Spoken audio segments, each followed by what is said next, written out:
જય સ્વામિનારાયણ. શ્રી સ્વામિનારાયણ વિદ્યાસાગર સ્કૂલના ઓનલાઈન શિક્ષણમાં આપ સૌ વિદ્યાર્થી મિત્રોનું હાર્દિક સ્વાગત કરું છું. વિદ્યાર્થી મિત્રો, આપણે નવા સત્રની શરૂઆત સાથે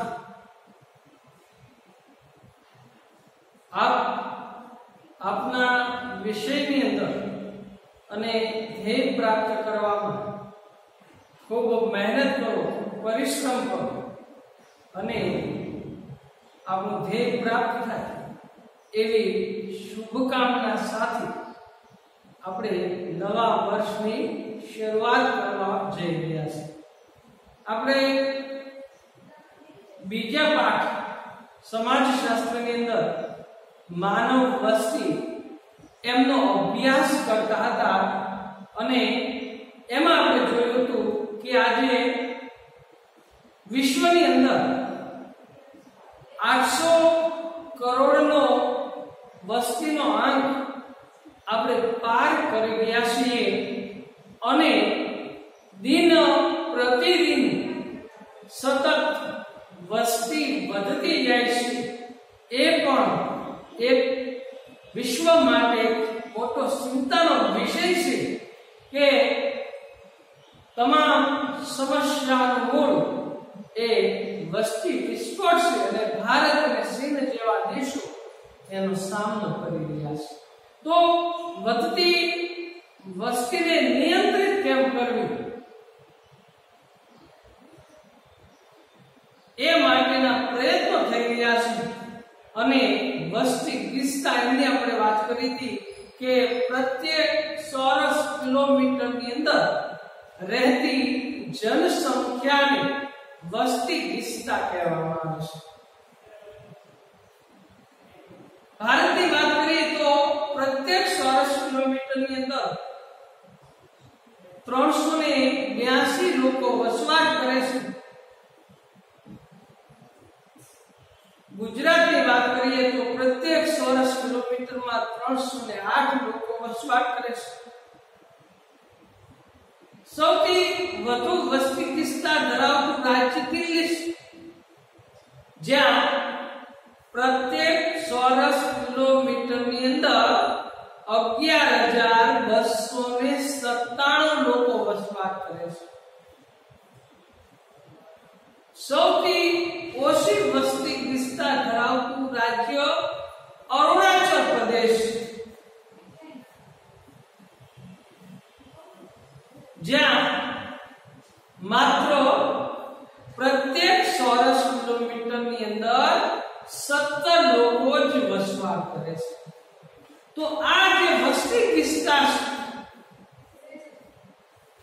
જ્યાં ફળદ્રુપ જમીન હોય, જ્યાં મોટા પાયાના ઉદ્યોગો હોય, જ્યાં કાચો માલ મળી રહેતો હોય, ત્યાં વસ્તી વિસ્તાર વધારે જોવા મળે છે. પર્વતીય વિસ્તારોની અંદર વસ્તી વિસ્તાર ઓછી જોવા મળે છે. એમને આપણે વાત કરી હતી. ભારતીય સંસ્કૃતિ એમની પણ વાત કરી હતી કે જીવન જીવવાની રીત એટલે સંસ્કૃતિ, ગુફાથી ઘર સુધીની વિકાસ યાત્રા એટલે સંસ્કૃતિ, માનવ મનનો ખેડા એટલે સંસ્કૃતિ. આ જુદી જુદી એની વ્યાખ્યાઓ આપણે 10મા ધોરણમાં પણ અભ્યાસ કર્યો. ભારતીય સંસ્કૃતિ ભાતીગળ સંસ્કૃતિ કહેવાય છે, કેમ કે ભારત પ્રાચીન સમયથી એક ખૂબ જ સમૃદ્ધ દેશ હતો અને મરી મસાલા, તેજાના જેવા પાકો ભારતમાં થતા હતા. યુરોપ જેવા ઠંડા પ્રદેશોને આ મરી મસાલાની જરૂરિયાત હતી, એટલે વ્યાપાર અર્થે ભારતમાં આવતા. વ્યાપારની સાથે સાથે તેઓ સ્થાયી થયા. પોતાની સાથે પોતાની બોલી, પોતાની ભાષા, એમના રીત રિવાજો, એમનો ધર્મ એ લઈને સાથે આવ્યા. એટલે ભારતીય સંસ્કૃતિમાં અન્ય સંસ્કૃતિનો સમન્વય થયો અને એટલે જ જુદી જુદી ભાષાઓ, જુદી જુદી બોલીઓ, રીત રિવાજો પહેરવેશ આપણને બધું અલગ જોવા મળે છે, તો એને ભાતીગળ સંસ્કૃતિ કહેવામાં આવે છે. તો એમની વાત કરી હતી, લોક સંસ્કૃતિની વાત કરી હતી કે ભારતની અંદર જુદા જુદા ઉત્સવોની ઉજવણી થાય છે. આપણે જોયું કે હિન્દુ ધર્મની અંદર નવરાત્રી હોય, ગરબા હોય, આસામમાં બિહુ, કેરળમાં ઓણમ, મહારાષ્ટ્રમાં લાવણી, તમિલનાડુનો પોંગલ, આમ પ્રાદેશિક ઉત્સવોની ઉજવણી ભારતની અંદર કરવામાં આવે છે.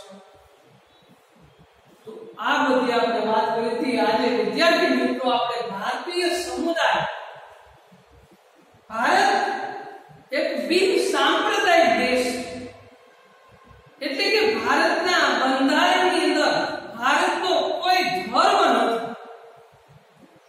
આપ સૌ જાણીએ છીએ કે ભારતની અંદર હિન્દુઓની સંખ્યા વધારે છે. 79.80% હિન્દુઓ વસવાટ કરે છે.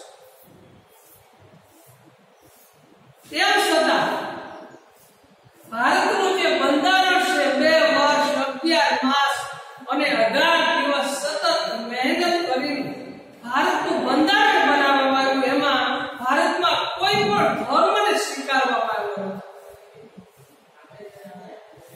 હિન્દુ બહુમતી ધરાવે છે, પણ કોઈ બંધારણમાં ધર્મને ઉલ્લેખ કરવામાં આવ્યો નથી કે બિન સાંપ્રદાયિક દેશ, એટલે કે બંધારણમાં પોતાનો કોઈ ધર્મ નથી.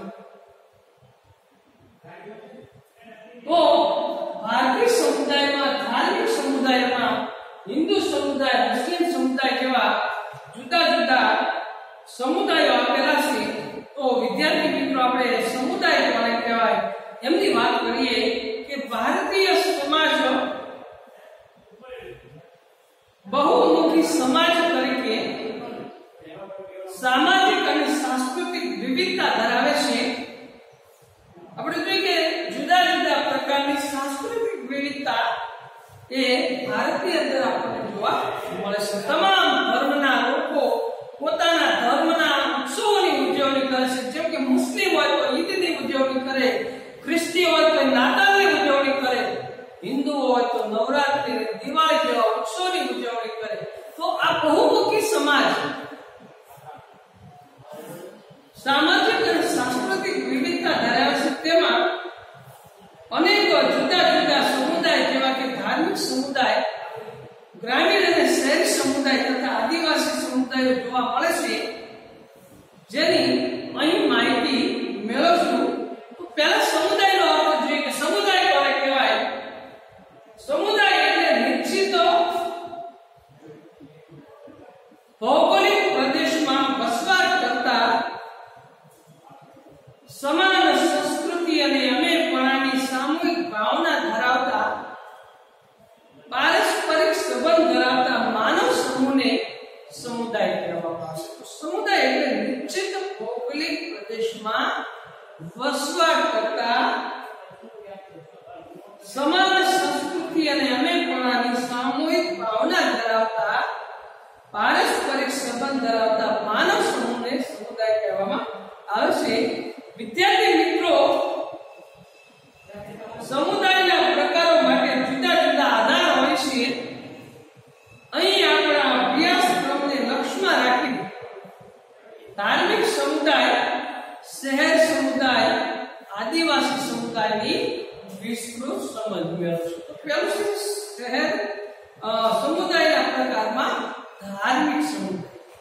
ભારતમાં હિન્દુ, મુસ્લિમ, શીખ, પારસી, જૈન, યહૂદી જેવા જુદા જુદા ધર્મના લોકો વસવાટ કરે છે. તો ધાર્મિક સમુદાય જોઈએ આપણે.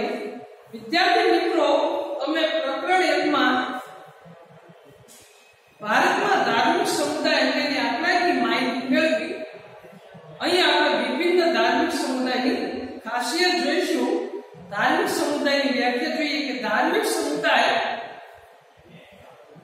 એટલે એવું ચોક્કસ જૂથ કે જેને પોતાનું આખું તત્વજ્ઞાન,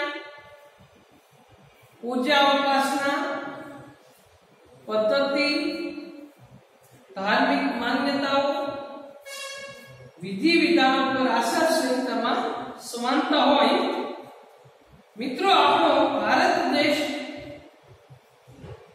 बहुधर्मी छे, तेमां जुदा जुदा धार्मिक समुदाय जोईए तो हिंदू, इस्लाम, ख्रिस्ती, सिख, बौद्ध, जैन, पारसी अने यहूदी धर्मनो समावेश थाय छे। भारत में दरेक गाम के शहर में मंदिर, मस्जिद, गिरजाघर એટલે કે ગુરુદ્વારા અગિયારી જેવા સ્થળો ધર્મના પ્રતીક રૂપે જોવા મળે છે। આપણે કોઈ પણ ગામમાં જઈએ કે કોઈ પણ શહેરમાં જઈએ તો આપણને ત્યાં મંદિર, મસ્જિદ, ગુરુદ્વારા આ જોવા મળશે, જે ધાર્મિક વૈવિધ્ય જણાવશે। ભારતના બંધારણની કલમ 25(1) માં દરેક વ્યક્તિને પોતાનો ધર્મ સ્વતંત્ર રીતે સ્વીકારવા, વ્યવહારમાં લાવવા તેમજ તેનો પ્રચાર અને પ્રસાર કરવાનો અધિકાર આપે છે। વિશ્વમાં ભારતમાં પ્રવર્તતી ધાર્મિક વિશ્વાસની સહિષ્ણુતાને વિવિધતાની સ્વીકૃતિ ઉદાહરણ બને છે। ભારતમાં બધા જ પ્રકારના લોકો પોતાની ધાર્મિક શ્રદ્ધાને માનવાને તેને સુરક્ષિત રાખવા સ્વતંત્ર છે। જુદા જુદા ધાર્મિક સમુદાયનો પરિચય મેળવીએ તો પહેલો છે હિન્દુ ધર્મ। વિદ્યાર્થી મિત્રો, ભારતની અંદર 79.80% हिंदुओ वसवाट करे, એટલે કે બહુમતીઓની અંદર હિન્દુઓ જોવા મળે છે। હિન્દુઓની વિશિષ્ટ વ્યવસ્થા એક જ્ઞાતિ વ્યવસ્થા છે અને હિન્દુ અને શીખ ધર્મ આ બે ધર્મની અંદર જ્ઞાતિ વ્યવસ્થા પણ જોવા મળે છે। હિન્દુ ધર્મ ઉત્સવનો ધર્મ ગણવામાં આવે છે। એક ઉત્સવની ઉજવણી પૂરી થાય એટલે બીજા ઉત્સવની તૈયારીમાં હોય એવું લાગે છે અને ઘણા બધા ઉત્સવોની ઉજવણી કરવામાં આવે છે। શ્રાવણ માસ એ પવિત્ર માસ ગણવામાં આવે છે। તો આપણે જોઈએ હિન્દુ ધર્મમાં વ્યક્તિનું ધર્મનું સભ્યપદ જન્મની નક્કી થાય છે। જે વ્યક્તિનો ધર્મ હિન્દુ ધર્મની અંદર જન્મ થાય એને આપવા અર્પિત દરજ્જા રૂપે ધર્મનું સભ્યપદ પ્રાપ્ત થાય છે। તેઓ ઈશ્વર નામની શક્તિ કોઈને કોઈ સ્વરૂપે સર્વવ્યાપી છે। વ્યક્તિ ઈશ્વર સુધી પહોંચી શકે તેવો દ્રઢ વિશ્વાસ ધરાવે છે। હિન્દુ સમુદાય એક ઈશ્વરમાં માનતો નથી। આપણે જોઈએ કે એકેશ્વરવાદ અને અનેકેશ્વરવાદ। મુસ્લિમ ધર્મ એક જ ઈશ્વર છે, અલ્લાહ એક જ ઈશ્વર છે એવું માને છે, જ્યારે હિન્દુ ધર્મની અંદર એક કરતા વધારે ઈશ્વર એટલે કે એકેશ્વરવાદમાં અનેકેશ્વરવાદમાં માને છે। આ ધર્મમાં અનેક વિવિધતા જોવા મળે છે। ધર્મ, કર્મ, મોક્ષ આ ત્રણ મહત્વના સિદ્ધાંતો છે। વિદ્યાર્થી મિત્રો, એક માર્કની અંદર આ પ્રશ્ન પૂછે કે હિન્દુ ધર્મની અંદર જે મહત્વના સિદ્ધાંતો છે તો એમાં ધર્મ, કર્મ અને મોક્ષ આ ત્રણ મહત્વના સિદ્ધાંતો છે। ધર્મ નૈતિક શક્તિ છે। કર્મ વ્યક્તિને સારા ખરાબ કર્મોનું ફળ ભોગવવું પડે છે। આપણે જોઈએ કે સારા કર્મો કરવા પાપ અને પુણ્યના ખ્યાલો આપેલા છે। વ્યક્તિને પવિત્ર કાર્ય અને અપવિત્ર કાર્ય, પવિત્ર કાર્ય એટલે કે દાન કરવું, બીજાને મદદ કરવી એ પવિત્ર કાર્યો છે, જ્યારે ચોરી, લૂંટફાટ એ અપવિત્ર કાર્યોમાં આવે છે। અને સારા ખરાબ કર્મોનું ફળ ભોગવવું પડે છે। મોક્ષ, કર્મ અને જન્મ મૃત્યુના બંધનમાંથી મુક્તિ આપે છે। શ્રીમદ ભગવદ ગીતા તેમનું ધર્મ પુસ્તક, આપણું ધર્મ પુસ્તક શ્રીમદ ભગવદ ગીતા છે, હિન્દુ ધર્મનું ધર્મ પુસ્તક। મંદિર તેમનું ધર્મ સ્થાન છે, તેમજ ધર્મ સ્થાનોમાં સેવા, પૂજા કરનારને પૂજારી કહેવામાં આવે છે. હિન્દુ ધાર્મિક ગ્રંથો અનુસાર વ્યક્તિ સમગ્ર જીવન દરમિયાન 16 સંસ્કારોમાંથી પસાર થવું પડે છે, જેમાં મુખ્ય જન્મ, લગ્ન અને મૃત્યુ સંસ્કાર છે. હિન્દુ ધર્મમાં લગ્નને એક સંસ્કાર ગણવામાં આવે છે. હિન્દુ ધર્મમાં શૈવ, વૈષ્ણવ, શાક્ત અને સ્વાર્થ એવા 7 ભાગો જોવા મળે છે. શૈવ શંકર અને શિવની પૂજા કરે છે. વૈષ્ણવ વિષ્ણુની, શાક્ત દેવી કે માતાજી ને, સ્માર્ત એ શિવ, વિષ્ણુ કે દેવી એમ ત્રણેયની પૂજા કરે છે. તો હિન્દુ ધર્મની અંદર 4 વિભાગો છે. વિદ્યાર્થી મિત્રો, ઘણી વખત વિદ્યાર્થીઓ ભૂલ કરે છે કે ભાઈ હિન્દુ ધર્મના 4 ભાગો જણાવો. તો હિન્દુ બ્રાહ્મણ, ક્ષત્રિય, વૈશ્ય, શૂદ્ર આવો જવાબ લખે છે. આવતો નથી, પણ એમાં શૈવ, વૈષ્ણવ, શાક્ત અને સ્માર્ત આ 4 ભાગો એમના આવે છે. હિન્દુ ધર્મમાં અનેક સંપ્રદાયો, પંથો, વાડાઓ છે જે ખૂબ જ જટિલ છે, તેમ છતાં તેઓ વિશાળ હિન્દુ ધર્મની સાથે પરસ્પર સંબંધ ધરાવે છે. આમ હિન્દુ ધર્મમાં અનેક વિવિધતા હોવા છતાં તેઓ ગાઢ રીતે સંકળાયેલા છે. તીર્થયાત્રા કરવી, દાન આપવું, જુદા જુદા ધાર્મિક વ્રતો કરવા, ધાર્મિક ગ્રંથોનું વાંચન અને તહેવારો ઉજવવા, પવિત્ર નદીઓમાં સ્નાન કરવા, એટલે કે ગંગા નદીને હિન્દુ ધર્મમાં પવિત્ર ગણવામાં આવે છે. ગંગા સ્નાનને પવિત્ર સ્નાન ગણવામાં આવે છે. ધર્મસ્થાનો અને સંતોને દાન અને સેવા આપવી વગેરેનું ખૂબ જ મહત્વ છે. તેમજ દિવાળી, હોળી, નવરાત્રી એ તેમના ધાર્મિક તહેવારો છે. તો હિન્દુ ધર્મમાં દિવાળી, હોળી, નવરાત્રી આ ધાર્મિક તહેવારો છે. તો વિદ્યાર્થી મિત્રો, આપણે ભારતીય સમુદાયની અંદર ધાર્મિક સમુદાયમાં હિન્દુ સમુદાયની વાત કરી. હવે જ્યારે મળશું ત્યારે મુસ્લિમ સમુદાયની વાત કરીશું. ગૃહ કાર્યની અંદર આપણે હિન્દુ સમુદાય વિશે ટૂંક નોંધ કરીશું. તો અહીંયા રાખીએ. જય સ્વામિનારાયણ.